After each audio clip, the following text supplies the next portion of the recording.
17h30 sur BFM TV. Bienvenue à vous si vous nous rejoignez au programme de l'après-info aujourd'hui. C'est cette canicule jusqu'à 37 degrés attendus aujourd'hui et 13 départements du sud de la France concernés par une vigilance orange canicule. Ce sera même le triple demain, 39 départements. Première vague de chaleur de l'été. Alors quelle évolution ces prochains jours et comment se protéger? On vous dit tout ça dans un instant. Un mort et des dizaines de blessés, c'est le lourd bilan dans le Cantal après l'effondrement de la terrasse d'une salle polyvalente lors d'un mariage. La structure s'est dérobée alors que plusieurs dizaines de personnes se trouvaient dessus. Les derniers détails dans ce journal. Et puis 2 médailles d'or en 2 jours pour les Français au JO après les rugbymen à 7. Hier, la vététiste Pauline Ferrand-Prévot a fait grimper le compteur cet après-midi. Premier titre olympique pour elle. 5 médailles donc au total pour nos équipes en ce deuxième jour de JO et peut-être davantage qui sait d'ici la fin de la journée. Mais tout d'abord, cette première grosse vague de chaleur. Météo France qui a placé 13 départements du sud de la France en vigilance orange canicule cet après-midi. Et ce sera même 39 dès demain midi. Regardez ces températures aujourd'hui maximales un peu partout dans le sud de la France. Bayonne, Bordeaux et Cap-Breton qui atteindront au plus haut de l'après-midi 34 degrés. Biarritz, 33 degrés également. Alizé-Boissin, on vous retrouve du côté du lac de la Motte en Gironde pour BFM TV. Et aujourd'hui, ce que recherchent avant tout les vacanciers, c'est évidemment des points d'eau pour se rafraîchir. Oui, c'est ça. Et regardez, les images parlent d'elles-mêmes. Ces vacanciers, ces riverains, qui sont ici, qui ont pris cette plage d'Assaut pour se rafraîchir aujourd'hui. Et puis, demain, ça risque d'être pire. Vous l'avez dit, l'alerte canicule en Gironde va continuer. Alors, Vicky, demain, c'est quoi le programme avec les fortes chaleurs? On attend jusqu'à 40 degrés. Qu'est-ce que vous allez faire? Alors, demain, je pense qu'on va aller voir un atelier de dinosaures avec la clim. On va rester enfermé parce que c'est un peu compliqué de sortir avec 40 degrés. Bon, est-ce que tu as des petits conseils à nous donner quand il fait très chaud comme ça, demain en début de semaine? Quand il fait très chaud, faut pas se mettre au soleil. Et au pire, si on est obligé, on met de la crème solaire. Et faut éviter d'être trop au soleil, voilà. Ouais, les bons conseils de Manoa, merci beaucoup. Et on parlait tout à l'heure avec Baptiste Deveau, avec les sauveteurs ici de ce lac. Ils sont évidemment extrêmement vigilants aujourd'hui déjà, mais les jours prochains avec les fortes chaleurs et puis certaines personnes qui souhaitent quand même se baigner, mais parfois qui vont un petit peu trop vite et éviter donc les accidents. Soyez extrêmement vigilants, et vous l'avez dit, 39 départements dès demain seront donc en vigilance canicule. Merci beaucoup Alizé-Boissin avec Baptiste Deveau en Gironde. C'est important bien sûr de rappeler ces consignes de prudence. 13 départements donc en vigilance orange canicule aujourd'hui. Ce sera 39 demain. Ça va donner quoi concrètement? Les précisions de Sandra Larue.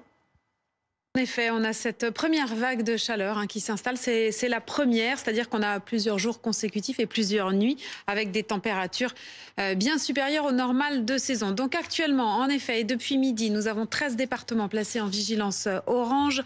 C'est principalement sur le sud-ouest actuellement qu'il fait le plus chaud. Enfin, c'est pas vraiment sur le sud-ouest qu'il fait le plus chaud, mais c'est là que les seuils de canicule sont dépassés et sont atteints en tout cas, et donc vigilance canicule.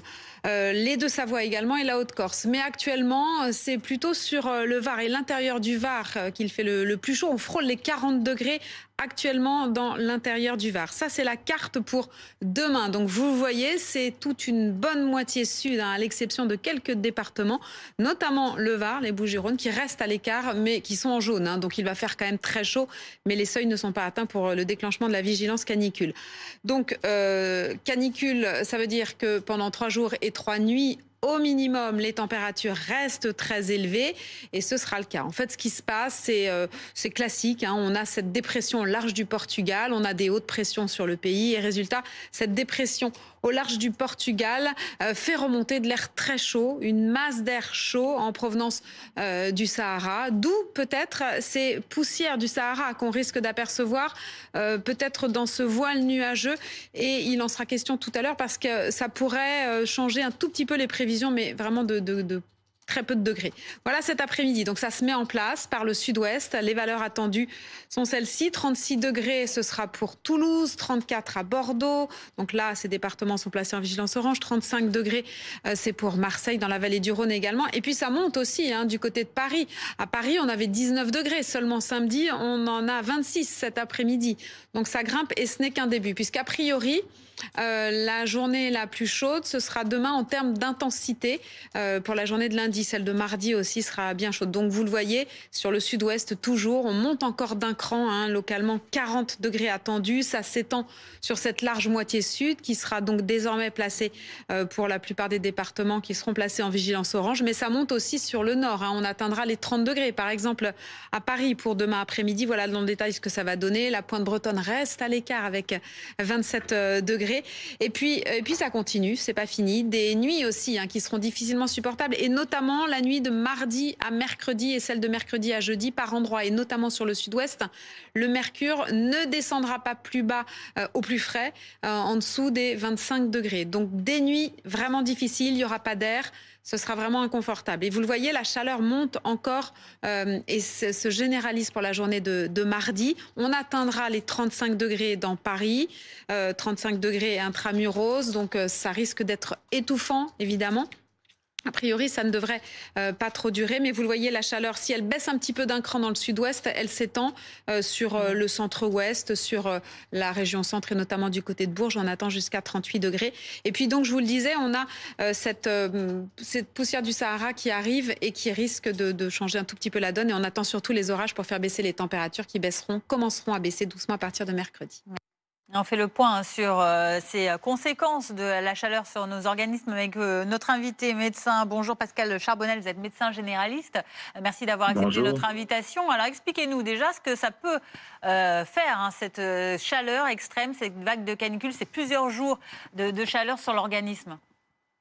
La difficulté, c'est qu'effectivement, on n'a pas de moment où on peut redescendre à la normale. C'est-à-dire que les nuits sont très très chaudes et donc les périodes où l'organisme est censé récupérer n'est pas possible. Et donc toutes les personnes en situation de fragilité se retrouvent avec une surconsommation d'énergie de leur organisme pour essayer de lutter contre cette hyperthermie. Vraiment, il faut se concentrer sur les personnes plus en difficulté, y compris celles auxquelles on pense pas, en particulier les SDF qui sont dans des villes où il fait 35, y compris la nuit, se retrouvent dans des situations où ils n'ont pas d'espace. J'espère que les mairies vont en tenir compte et vont en profiter pour ouvrir des espaces douches, des espaces où on peut avoir de l'eau en facilité quand on vit dans la rue. Il se trouve en plus que les gens qui vivent dans la rue ont tendance à se réfugier dans le sud quand il fait chaud, en particulier en juillet et en août, et que ça pose maintenant des problèmes particuliers. Pour les personnes âgées ou personnes qui vivent dans des habitats un peu délicats qu'on a du mal à isoler, ce qu'il est important de rappeler, c'est l'entourage qui fait que ça se passe bien. Si les personnes âgées qui sont fragilisées ne ressentent pas les effets négatifs de la chaleur, et s'il y a personne pour leur rappeler, eh bien c'est là que ça va devenir difficile. Je reviens sur votre reportage juste avant. Le jeune homme qui est torse nu sur la plage en plein soleil, il faut lui rappeler qu'il faut qu'il mette un t-shirt parce que ça aussi, ça fait partie des conséquences de l'été et que la crème solaire n'a jamais protégé complètement sur les effets du mélanome qu'il aura peut-être dans 20 ans. Donc, il faut agir tous azimuts en termes de conseils. Les photos que vous voyez à l'écran, c'est probablement très confortable d'être sous l'eau, mais il faut aussi se couvrir parce que la peau ne supporte pas très bien ce genre d'agression en permanence. Et juste, docteur, concernant l'eau, il faut boire en gros tous les combien ? Alors, quand on est adulte en bonne santé, il faut boire quand on a soif. Quand on est adulte et plus âgé ou un peu moins en bonne santé, il faut boire au moins 1,5 litre par jour. C'est pas la peine de boire énormément. Il faut boire régulièrement. Il faut boire raisonnablement frais. Et alors surtout, il faut pas boire d'alcool, parce qu'à chaque fois que vous buvez un verre d'alcool, vous augmentez votre consommation d'eau. Et l'alcool est un excellent produit pour se déshydrater. Ou alors, en tout cas, il faut le faire avec beaucoup de modération quand il fait très très chaud comme ça. Si on arrive à boire entre 1,5 litre et 2 litres, on est correctement couvert. C'est pas ça la vraie question. Mais la vraie question, c'est faire attention aux personnes fragiles. 2, faire le moins de mouvements possible parce que les mouvements, ça consomme énormément d'énergie. 3, porter des vêtements légers et porter des vêtements tout court parce qu'être torse nu sur la plage quand il fait 40, c'est pas une bonne idée et c'est une bonne idée. C'est une idée qu'on va payer très tard dans la vie, mais qu'on va payer quand même. Merci beaucoup pour tous ces conseils et ces rappels utiles donc en ces temps de forte chaleur. Merci docteur Charbonnel, médecin généraliste.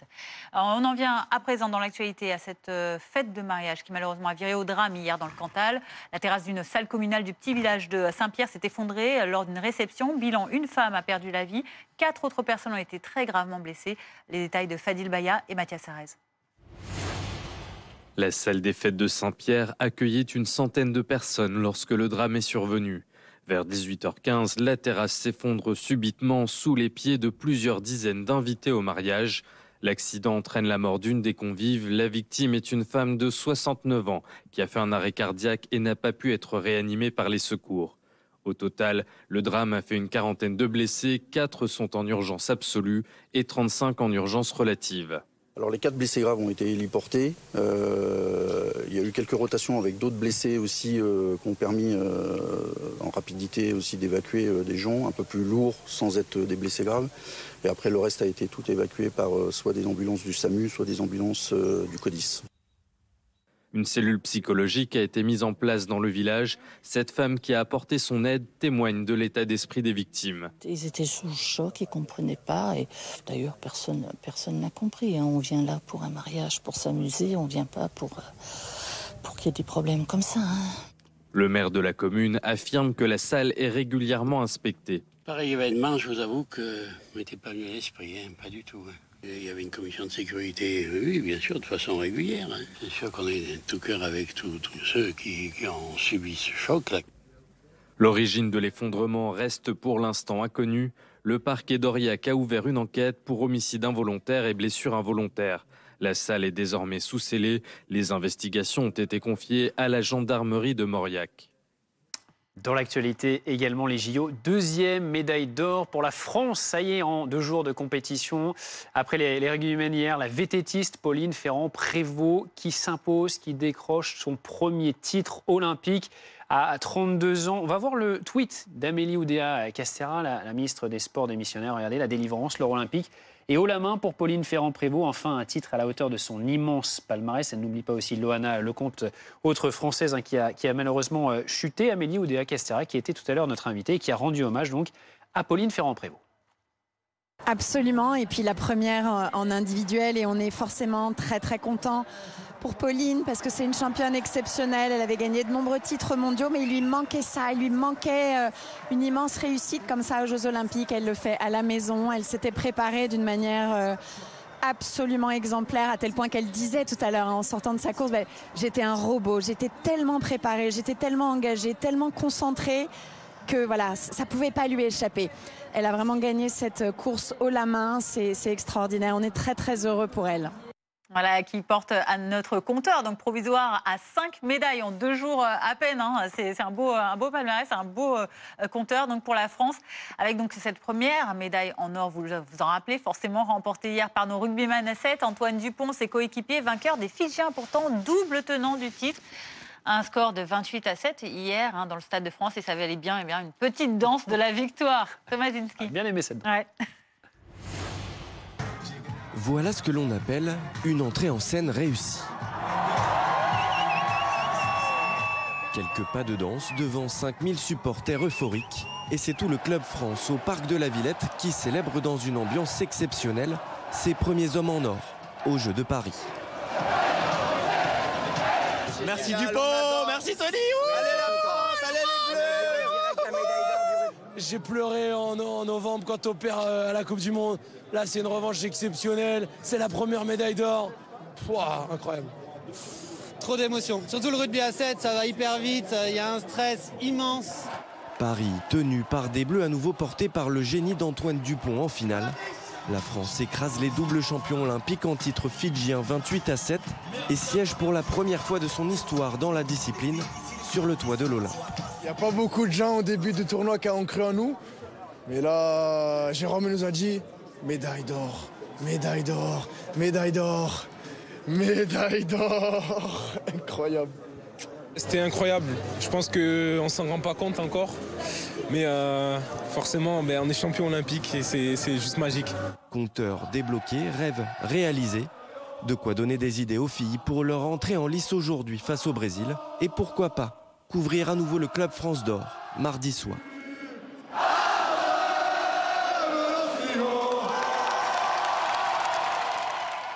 Ça fait plaisir. Ouais, ça fait vraiment chaud. Belles images, ça y est, la moisson qui est lancée pour l'équipe de France. Les réparations des lignes de TGV sabotées il y a 2 jours sont terminées. La circulation est quasi normale ce dimanche sur le réseau pour un retour total à la normale demain. Concrètement, 3 TGV sur 4 circulent sur l'axe nord et 9 sur 10 sur l'axe atlantique, Théo, Bassinana et Gare Montparnasse, où ça va mieux pour le trafic. Oui, en effet, le trafic s'améliore, même s'il y a eu de nombreux couacs. Aujourd'hui, au niveau des arrivées, les retards étaient nombreux sur les trains à destination de la gare Montparnasse, avec parfois jusqu'à 2 heures de retard. En revanche, la bonne nouvelle du jour, ce sont les départs. À l'heure où je vous parle, il n'y a aucun retard sur les trains qui partent de cette gare. Pour le plus grand bonheur des voyageurs, vous l'imaginez bien, qui aujourd'hui ont le sourire. Enfin, je vous propose justement de les écouter. Alors, je suis à Montparnasse et je vais à La Rochelle. Sereine, tranquille. Voilà. Aucun retard, tout est parfait. J'en ai pour 3 heures. J'aurai mon train tout à l'heure. Aucun souci. Oui, je suis serein. La situation a vite été rétablie, donc aucun problème. Tout se passe bien et on nous avait annoncé un retard de 10 minutes et en fait, non. Donc, c'était une bonne nouvelle. Il y a eu tout de même quelques suppressions de trains aujourd'hui ici, mais la SNCF l'assure, il n'y aura plus aucune perturbation à partir de demain. Dans l'actualité internationale à présent, 11 civils sont morts et 19 ont été blessés en Israël après une attaque hier sur le plateau du Golan, tout près de la frontière avec le Liban. Et le porte-parole de l'armée israélienne accuse le Hezbollah libanais soutenu par l'Iran d'en être l'auteur. On voit ça avec Fadil Bayat. La ville de Majal Shams est en deuil. Après un tir de roquette meurtrier hier, l'heure est aux funérailles. Les victimes, toutes des civils, avaient entre 10 et 20 ans. Le Premier ministre Benjamin Netanyahou, en déplacement aux États-Unis, se dit prêt à riposter. Depuis que j'ai été informé de la catastrophe, j'ai tenu des consultations permanentes en matière de sécurité et j'ai demandé que notre retour en Israël soit avancé. Je peux dire que l'État d'Israël ne laissera pas passer cela en silence. Nous ne fermerons pas les yeux. L'attaque a touché un terrain de foot au cœur de la ville. Aujourd'hui est un jour difficile et une grande perte. C'est glaçant. Ce que je peux dire, c'est que c'est une tragédie humaine qui nous touche tous, quelle que soit notre religion. Le plateau du Golan est situé au nord d'Israël, à la frontière avec le Liban. Pour l'armée israélienne, il ne fait aucun doute que les tirs ont été commandités par le groupe paramilitaire libanais Hezbollah, soutenu par l'Iran. C'était une roquette du Hezbollah. Quiconque tire de telles roquettes sur une zone urbaine veut tuer des civils, veut tuer des enfants. Le Hezbollah a quant à lui nié toute implication. De leur côté, Paris et Washington condamnent l'attaque, mais appellent à éviter une nouvelle escalade militaire. Le général Pellistrandi est avec nous, consultant défense BFM TV. On voit ces tensions extrêmes entre Israël et le Hezbollah. Que sait-on précisément de ce qu'il s'est passé? Alors d'abord, il faut comprendre que le village qui a été ciblé, c'est un village druze. Alors les druzes, c'est une minorité religieuse issue du monde musulman, mais les druzes israéliens donc, sont totalement solidaires de l'État d'Israël. Donc on a ces roquettes qui ont été tirées depuis une dizaine de kilomètres, dont on sait qu'elles sont de fabrication iranienne, livrées au Hezbollah, même si celui-ci dément. Donc on est dans une situation qui est explosive. Alors déjà même que le sud Liban et le nord d'Israël sont en tension depuis le 7 octobre. Donc là, on est vraiment peut-être à l'aube de quelque chose qui va dégénérer, puisque donc plus d'une dizaine de morts, essentiellement des enfants, des jeunes, sur ce terrain de foot. Une population donc qui est une minorité au sein de la population israélienne. Et donc, il y a un risque, bien sûr, de représailles de la part d'Israël, mais d'un embrasement que l'on redoute depuis des mois de cette partie donc au nord d'Israël, entre le plateau du Golan et le sud Liban. Alors, Israël accuse le Hezbollah et le Hezbollah dément. Qui d'autre que le Hezbollah pourrait être à l'origine de ce genre de tir? Ça pourrait être un groupe dissident du Hezbollah. En tout état de cause, les Américains ont condamné, le Quai d'Orsay vient de condamner, et puis il faut bien comprendre que c'est une région qui est surveillée en permanence. Donc on sait bien que ces roquettes d'où elles ont été tirées. Donc c'est ça ce qui est extrêmement inquiétant, et le fait que, il n'est pas exclu que les représailles israéliennes soient très fortes, et donc on est dans une escalade extrêmement violente. À 17h49, votre rendez-vous estival.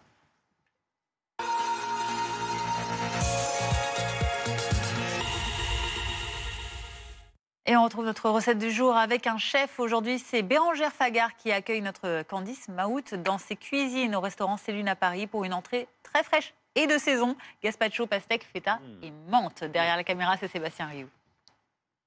Bonjour à tous, nous sommes chez Célune dans le 11e à Paris. Je suis avec la chef Bérangère Fagard. Bérangère, on va faire quoi aujourd'hui? Aujourd'hui, on va faire un gazpacho de pastèque. On mettra donc pastèque, tomates, poivrons, concombre. Et on finira avec un petit topping feta et menthe. Je commence par la tomate? On commence par le poivron. Non, je commence par le poivron, c'était là. Ok, grossièrement tu dis? Ouais. Ok, oui, ça parce que j'ai pas mes lunettes. Fais attention à tes doigts alors.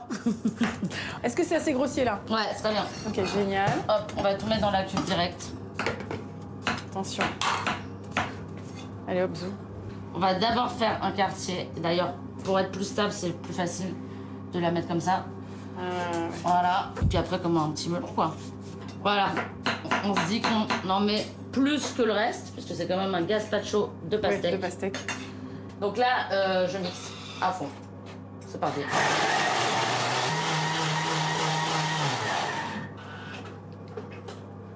Ouais, bah tu vois, c'est tout lisse. Ça sent bon déjà. Ah ouais, ça sent l'été. Donc là, tu vois, j'ai juste versé gazpacho. Et là, on va juste mettre des petits... Des miettes un peu de la feta. La feta. On va mettre quelques feuilles de menthe. Alors voilà notre gazpacho de pastèque. Ça claque et c'est frais. C'est tout ce qu'il nous faut pour les vacances. Ah bah c'est canon, tu vois, même comme ça, même pas trop salé, c'est canon. Merci beaucoup de nous avoir suivis, c'est la fin de l'après-midi info. Dans un instant, vous allez retrouver Mathilde Wessels et Sofiane Aklouf. Ils reviendront bien sûr sur cet épisode canicule, 13 départements en vigilance canicule aujourd'hui. Ils seront 39 départements en alerte orange canicule demain. Et justement, le point sur la météo tout de suite.